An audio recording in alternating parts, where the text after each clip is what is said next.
Welcome to A Slice of Bacon with Matt Bacon, a podcast about movies and television, but mostly movies. It's Wednesday, March 23rd, 2006, and today I talk about the teaser for Adam Sandler's The Do-Over, Ben Affleck's crime drama Live by Night, a few new trailers, and I take a brief look at the new movies coming out this weekend. But first, I'd like to talk a little bit about my podcast. On Monday, I talked about making this a daily podcast, but yesterday I decided to make it a little bit easier on myself and make this a 3-episode-a-week podcast. The new schedule will be Mondays, Wednesdays, and Fridays. Mondays, I will at least talk about box office results. Wednesday, I'll at least talk about upcoming releases. And Friday, I will at least talk box office predictions. I will also be talking trailers and the movie news and everything I've already been talking about, but at the very least, even if it means the episode is only 5 minutes long, I will be talking about those 3 topics. Now, I'm also planning to have bonus episodes occasionally, which will be a different format. They'll be all one single topic, such as a TV show I really want people to check out, a review of a new movie, or other things that may come up. If somehow I get an interview with a director or something, that would be a bonus episode. As I said, Monday, the episode lengths will probably be 15 to 30 minutes in length. Beyond that, there are no changes as of yet. If you want to contact me, or if you want to ask a question or suggest anything, email me at asliceofbaconpod@gmail.com. Or you can find me on Twitter at baconrelatedpun. Now with that, it's time to move on to the news. Tuesday afternoon, a new teaser was released for Adam Sandler's new comedy, The Do-Over, which stars himself and David Spade as they fake their own deaths to begin a new life before their 25-year high school reunion. The film is slated to come out on May 27th on Netflix and also stars Paula Patton. Now, I am not excited for this film. I saw Ridiculous 6 on Netflix in December and it was terrible. I don't even think terrible is a nice enough word for the film. It had some horrible, horrible things.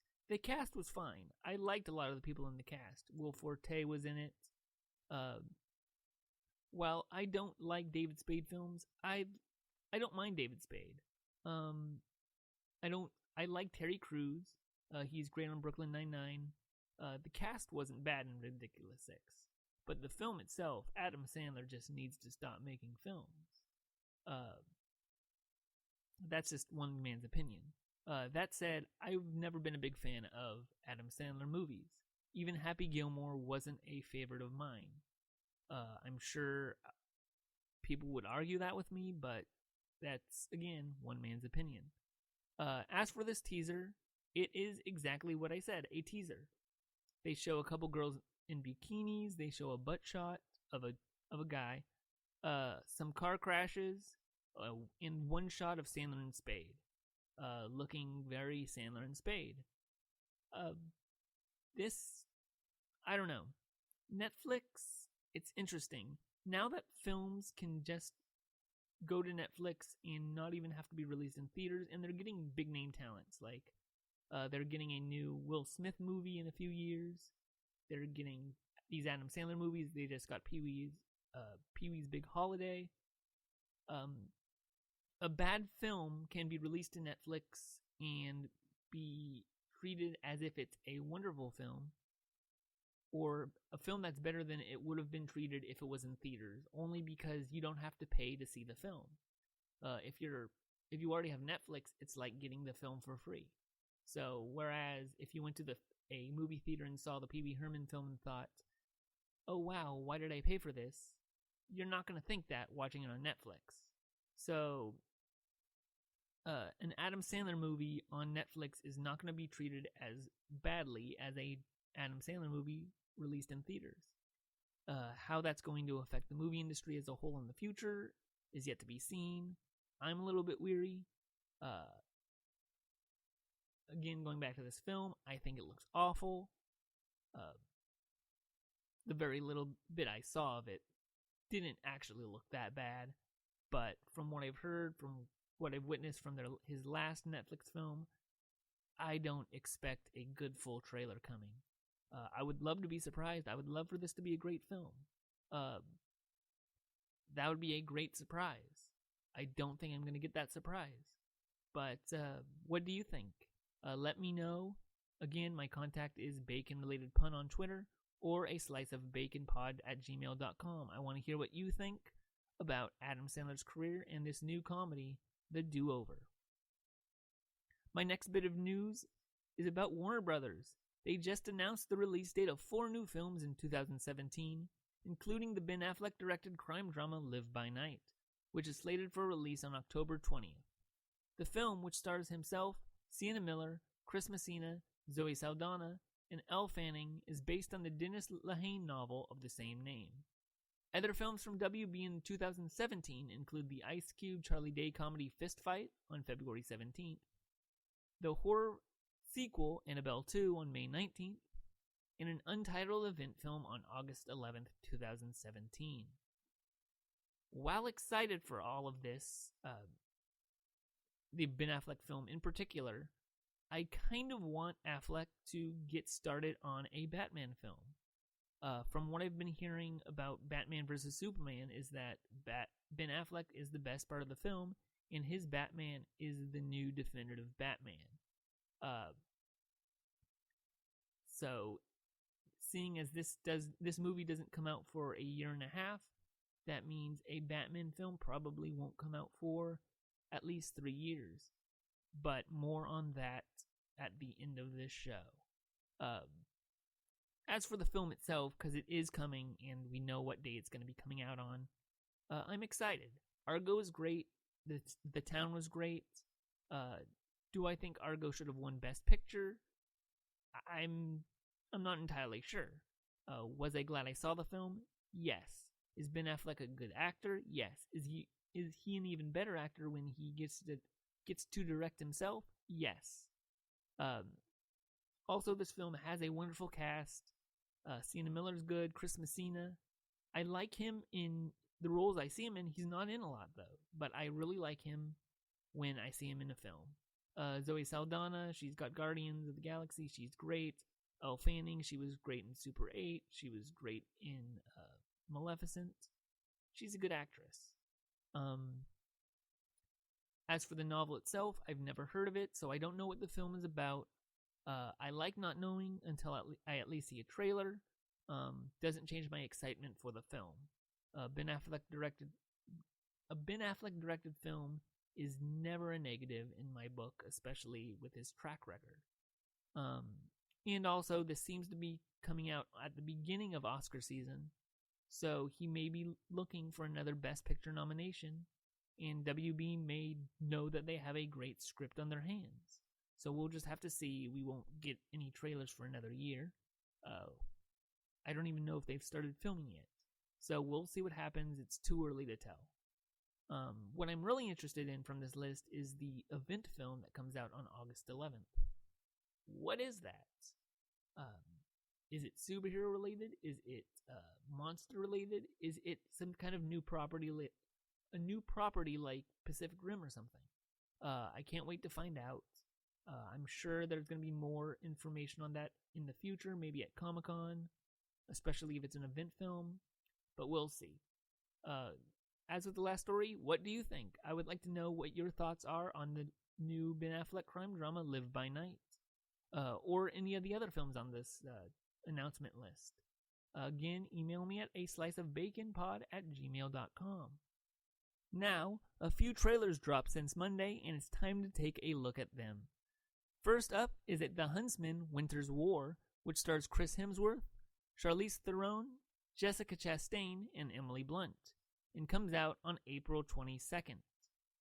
I liked the last trailer better than this new trailer. It had more action, it showed more story, it was just more exciting. I don't know what it was. Maybe it was just because this trailer felt like more of the same. The last trailer got me excited. This one made me realize maybe I should temper my expectations. maybe this won't be a great film. Of course, I wasn't a huge fan of the first movie. That said, it also had Kristen Stewart, which I'm not a huge fan of myself either. And this film has no Kristen Stewart, so I could like this film more. Also, when the first Huntsman movie came out, I was working at a movie theater, and I caught the tail end of this film probably 30 to 40 times with the same in-song, and I just got tired of it. So, I'm a little biased there. That said, the effects look really cool. I'm very excited about the cast. I like Charlize Theron, but I really like Emily Blunt and Jessica Chastain. The fact that they're in this film makes me believe that this script is not just your average sequel script. I could be wrong. I hope I'm not. I hope it's good.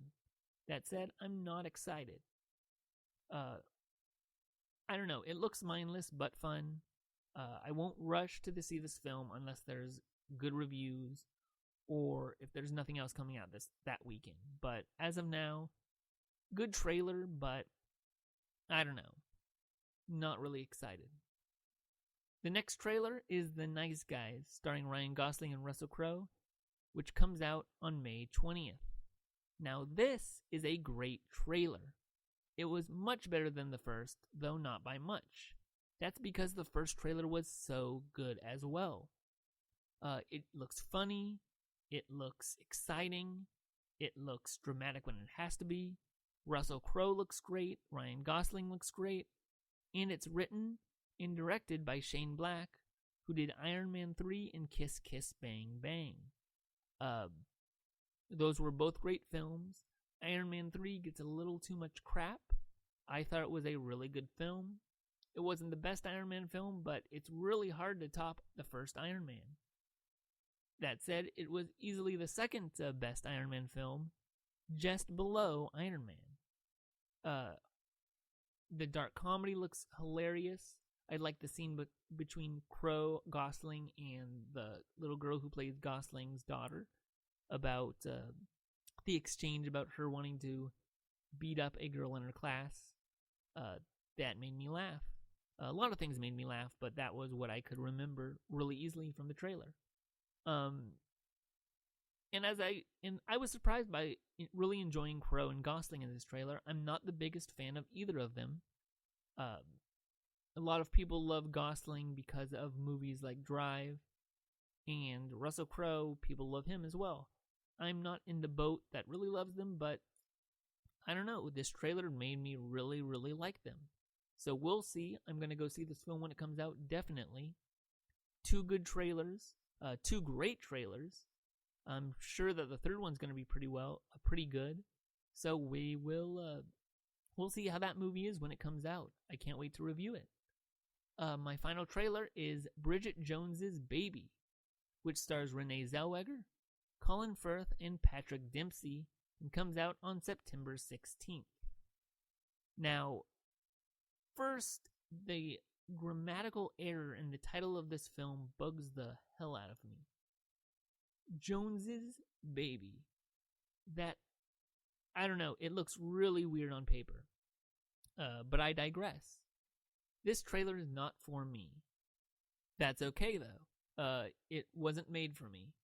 The trailer wasn't bad, though, as rom-coms go. I never saw the first two Renee Zellweger, Bridget Jones films. I know my parents like them. I know a lot of other people who like them. They're not for me. So, as I said, this trailer wasn't for me, and I'm not very interested. It didn't make me go, ooh, I want to see this film. I did like the cameo by Ed Sheeran. Some of the jokes made me giggle. So it wasn't a bad trailer. It just wasn't my cup of tea. If this kind of movie is your cup of tea, it's not a bad trailer. You're probably going to like this film. So that's really all I have to say about that one. I don't get the hate over Renee Zellweger's look. People want to give her shit by the way she looks. They say plastic surgery, blah, blah, blah. I don't care. It's not my place to talk about that. It's not your place to talk about that. It's not anyone's place to talk about that except hers. So to sum up this trailer, it's not for me, but if it's for you, you're probably gonna like the film. Check it out if you like Bridget Jones. Now, in my last segment of the podcast, it's time to take a look at what's coming out this weekend. The first film is the long-awaited Batman v Superman: Dawn of Justice, starring Henry Cavill and Ben Affleck and directed by Zack Snyder. At the moment, it holds a 38% on Rotten Tomatoes and a 47% on Metacritic. The second film is My Big Fat Greek Wedding 2, a sequel to the wildly successful 2002 film, which stars Nia Vardalos and is directed by Kirk Jones. This film currently holds a 25% on Rotten Tomatoes and a 41% on Metacritic. Now, I never saw My Big Fat Greek Wedding, so I can't attest to how good the original is. I know people who saw it, who said it was okay, who said it was good. I don't have any desire to go back and see the film, so I can't really speak to this film. The trailers looked awful, so I'm not surprised that it's at a 25% on Rotten Tomatoes. I haven't heard any good word of mouth either, so I don't know. Take that as it is. As for Batman v Superman, I was looking forward to this film. I like the look of Zack Snyder films. Watchmen looked great, Man of Steel looked great. That said, they were not good films. Watchmen had a lot of editing issues, a lot of story issues. It was overlong. Man of Steel changed up Superman, and it was just weird. I'm not a comic book purist, so I didn't care about the changes they made. I liked the changes they made. I just didn't think the film as a whole was very good. Especially the scene where Superman and Lois Lane make out on the rubble of the city. That said, I hear Affleck as Batman is great. That is one constant that I've been hearing all over from movie blogs, reviewers, critics, word of mouth. They're probably going to fast track a Batman movie after this. And I'm hoping Affleck directs it because he is a great director, and it would be interesting to see his take on a superhero film. As I said before, though, he has a film coming out next October, so if he does direct, it won't be out for another several years. But yeah, they really should make a new Batman film with Ben Affleck if he's as good as they say. I'm probably going to go see this film this weekend, depending on how packed the theaters are. I did not get advance tickets, so we'll see. I'll probably enjoy it more than a lot of other people because now my expectations are tempered. But what do you think? What movie are you looking forward to this weekend? Batman v Superman, My Big Fat Greek Wedding 2, or is there another film that's in a limited release, or is it an old film that you're looking forward to this weekend? Please let me know. Again, my email is asliceofbaconpod@gmail.com. Well, that does it for my Wednesday show. If you want me to answer your Twitter questions, just tweet me using the hashtag ASOBpod, or if you wish to submit questions that might not fit the 140 character limit, email the show at asliceofbaconpod@gmail.com. Thank you all, and I hope to talk to you again Friday. Have a nice day. Bye.